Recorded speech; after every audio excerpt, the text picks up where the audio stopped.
Hurricane Sandy crashing on shore, winds now at 90 miles per hour, and this storm is so big, so vast, 60 million Americans will feel its power. Tonight, our extreme weather team is all over the storm zone, ready to report. So let's go straight to ABC's meteorologist Ginger Zee, who is right in the bullseye as the storm is hitting the shore now in Atlantic City, New Jersey. Ginger. We're essentially inside the storm, Diane. It is just to our south, and we're easily getting into some of the worst gusts, 60 to even 74 miles per hour, that threshold of hurricane force, one of the worst storms that has ever hit Atlantic City. This city is basically underwater. Water from the ocean, water from the bays, it is everywhere. This is the storm that we forecasted, and then some. It is chaos along the Jersey Shore. The superstorm battering the barrier islands. In the crosshairs, Atlantic City. The road into this seafront town is completely submerged.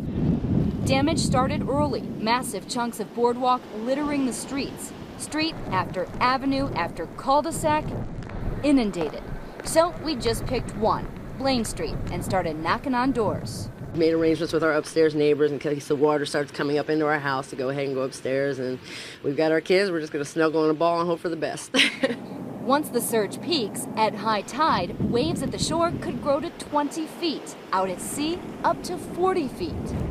You gotta take a look at this. All the winds have picked up, and this is what happens. Debris like pieces of the boardwalk have come for 3 blocks. That's the ocean back there. Huge waves crashing up and over. Did you see that one? Pushing ocean water. The storm is on top of us right now. And it's only going to get worse during the next high tide.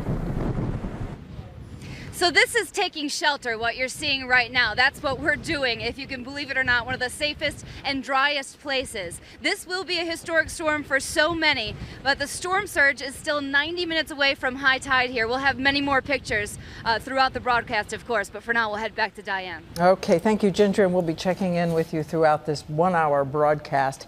And now this is the view from above, the superstorm already stretching across 1/3 of this country from Florida to Canada.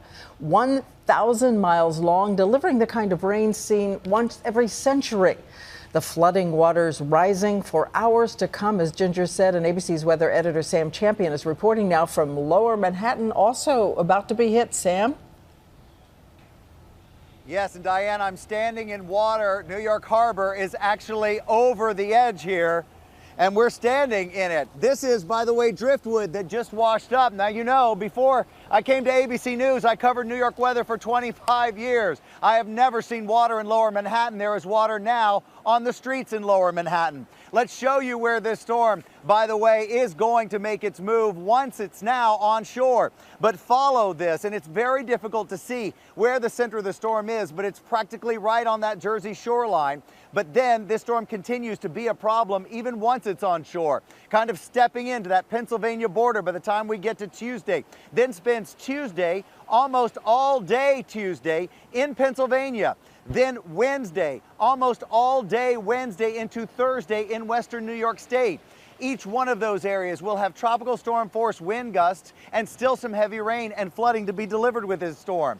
And it was an amazing little surprise that Sandy had in store for us when at the very last minute, almost like sprinting for the finish line, Sandy made a motion straight for the Jersey shoreline, almost doubling its speed.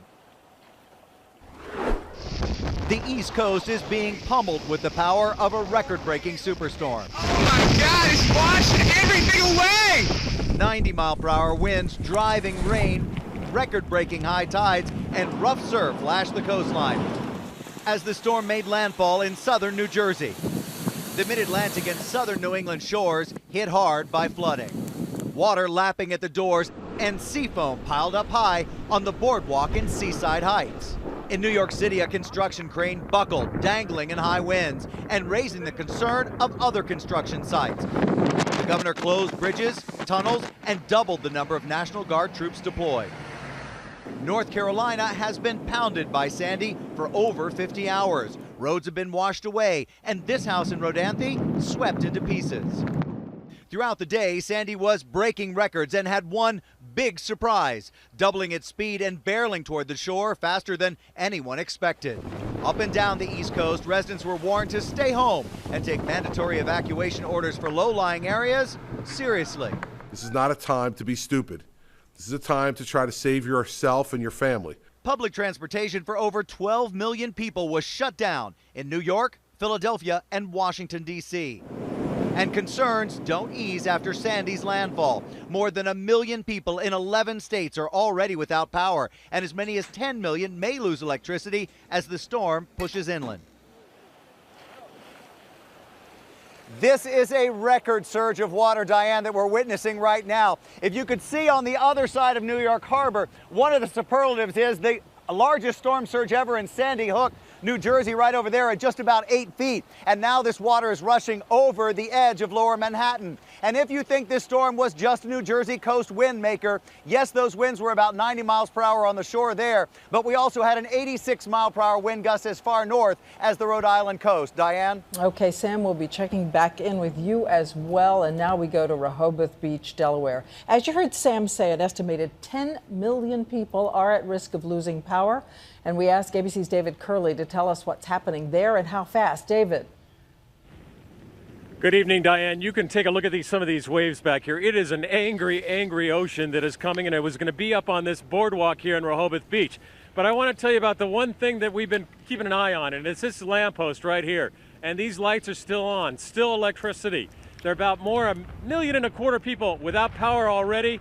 We'll have more about what's going to happen to them in the coming hours, Diane. Okay, David, good to check in with you. We also want to go to Long Beach, New York, because Long Beach built a wall of sand as a defense against the ocean, and ABC's Ron Claiborne is there to tell us if it's holding tonight. Ron. Well, good evening, Diane. That wall of the sand berm that they built all along this shore here, it held out for quite a while, but if you look over my shoulder here, it is all now but obliterated. The pounding surf and the rising tide just took it out. The erosion, the wind, it is gone, and now water is flowing from the beach here into the city of 35,000, this suburb of New York City. They're expecting a storm surge of somewhere between 4 and 8 feet. It is possible this entire low-lying barrier island will be overflowed with water in the next 12 hours or so.